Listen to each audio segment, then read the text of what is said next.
एक दिन की बात है। बादशाह अकबर सुबह सोकर उठे और एक सेवक को बुलाकर अपनी दाढ़ी खुजाते हुए बोले, जाओ जल्दी बुलाकर लाओ।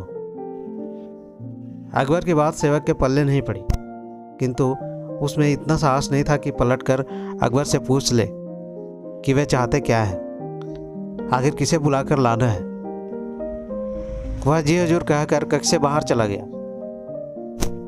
बाहर आकर उसने दूसरे सेवकों को यह बात बताई।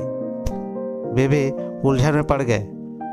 सब इधर से उधर भाग दौड़ करने लगे और जो मिला सबसे कहकर अकबर की कही बात बताकर अर्थ पूछने लगे, लेकिन किसी को उस बात का अर्थ समझ नहीं आया। आखिरकार वह सेवक दौड़ दौड़ कर बीरबल के घर पहुंचा और पूरी बात बताते हुए बोला, हुजूर आप ही बादशाह सलामत की बात का मतलब बता सकते हैं। सबसे पूछ चुका हूँ पर कोई इसका अर्थ समझ नहीं पा रहा था। अगर जल्दी बादशाह का हुक्म नहीं बजाया तो मेरी शामत आ जाएगी।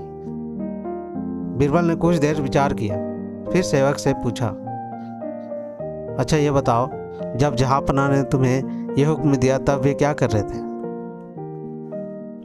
बादशाह सलामत सोकर उठे थे और बिस्तर पर बैठकर अपनी दाढ़ी खुजा रहे थे। सेवक सोचते हुए बोला।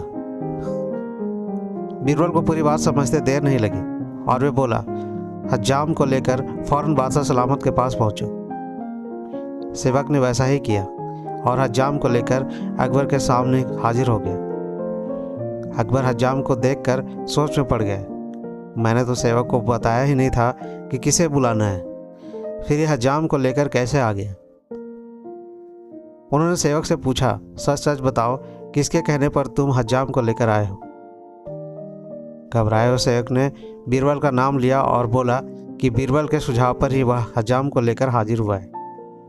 अकबर बीरबल की अक्लमंदी पर बहुत खुश हुए। तो ये थी अकबर और बीरबल की सबसे अच्छी कहानी। कैसी लगी अपने दोस्तों के साथ शेयर कीजिए और चैनल पर नए हैं तो सब्सक्राइब कीजिए। मिलते हैं एक ऐसा ही नई कहानी के साथ, तब तक के लिए धन्यवाद।